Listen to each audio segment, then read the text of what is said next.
Friends, welcome back to Santosh official. So ఈ రోజు కూడా మళ్ళీ ఒక స్వీట్ రెసిపీ చూడండి. ఏంటో అర్థమైందా? గులాబ్ జామున్ మా హస్బెండ్ కి ఎంతో ఇష్టం. సో నేను చేశాను నా స్టైల్లో. అందరు చేసుకుంటారు అదే స్టైల్, బట్ నేను మాత్రం ఇలా చేస్తాను. మీరు కూడా చేయండి, చాలా టేస్ట్ బాగుంటుంది. చూసారు కదా ఎలా వచ్చిందో. చూడండి ఫ్రెండ్స్, అంతే. లాస్ట్ వరకు చూడండి వీడియో కనుక నచ్చితే లైక్ షేర్ సబ్స్క్రైబ్ చేయండి. ఓకేనా? బాగుంది కదా, స్వీట్ కూడా కరెక్ట్ సరిపోయింది, బాగుంది.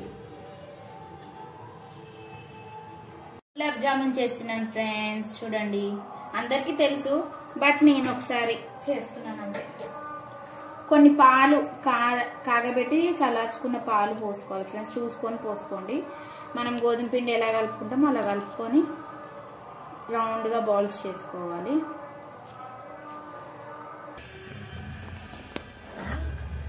ఇలా అదే మనం చపాతీకి పూరికి పిండి పిసుక్కుంటాం కదా, అలా పిసికేసుకోండి.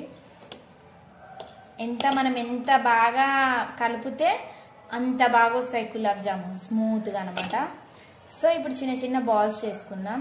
ఇది ఏంటంటే టిప్, కొంచెం ఆయిల్ కానీ నెయ్యి కానీ చేతికి రాసుకొని మనం చేస్తే బాల్స్ స్మూత్గా వస్తాయి. ఎందుకంటే ఇట్లా చేస్తుంటే ఇక్కడ లైన్స్ వస్తూ ఉంటాయి కదా మధ్యలో. సో స్మూత్గా రావడానికి నెయ్యి అయినా ఆయిల్ అయినా పూసుకోండి. చేతికి కొంచెం అంటించుకొని చేస్తే చాలా స్మూత్గా వస్తాయి. లేకపోతే ఇట్లా లైన్స్ వస్తూ ఉంటాయి గులాబ్ జామున్లో. ఓకేనా? ఇదొక టిప్ యూజ్ చేయండి మీరు కూడా నెక్స్ట్ టైం చేసేటప్పుడు. చూడండి ఫ్రెండ్స్, ఒక లైన్ కూడా రాకుండా ఎంత స్మూత్గా వచ్చాయో. సో నెయ్యి కానీ ఆయిల్ కానీ చేతికి రాసుకొని ఇట్లా చేస్తే చాలా స్మూత్గా వస్తాయి అన్నమాట. సో ఇప్పుడు మనం ఆయిల్లో ఫ్రై చేసుకుందాం వీటిని.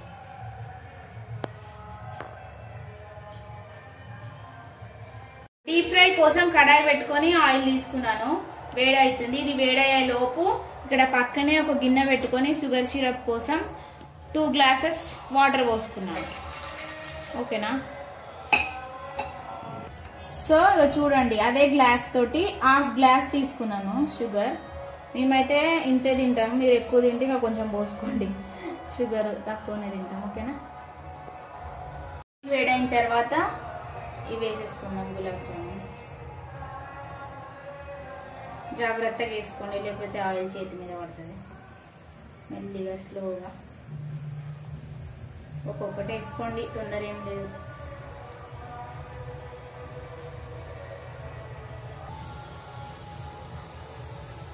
సో ఫ్రై అవుతున్నాయి చూడండి, కలర్ చేంజ్ అయ్యాయి. సో చూడండి, ఈ కలర్ వచ్చినాక తీసేసుకోండి.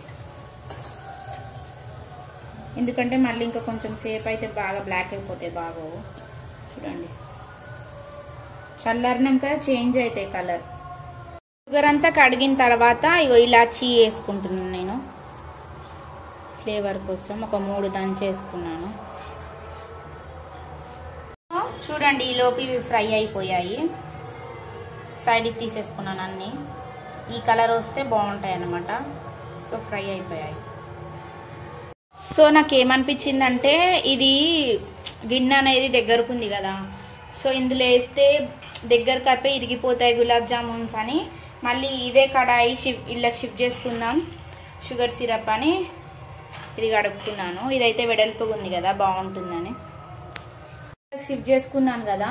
ఈ కడాయిలోకి షిఫ్ట్ చేసుకున్న తర్వాత కొంచెం దగ్గర కాగానే పాకం బంద్ చేసేయండి. చూడండి, చూస్తున్నారు కదా వీడియోలో, చాలు ఇంత.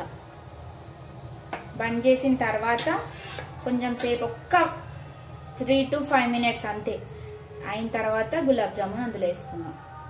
వెడల్పు గిన్నె తీసుకుంటే మంచిగా ఉంటుంది అన్నమాట. ఇలా దగ్గరకున్న గిన్నెలు తీసుకుంటే అవి పగిలిపోతాయి, వేసుకోనికి కూడా రాదు.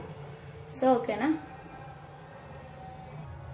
ఒక 5 minutes అయిన తర్వాత ఈ గులాబ్ జామున్స్ వేసేసుకుందాం.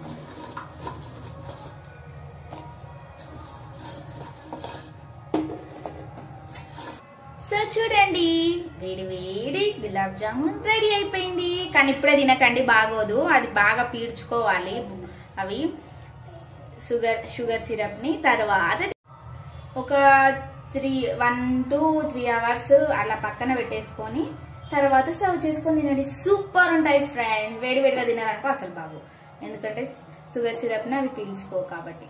ఓకేనా? ఓకే, వీడియో కనుక నచ్చితే లైక్, షేర్, సబ్స్క్రైబ్ చేయండి.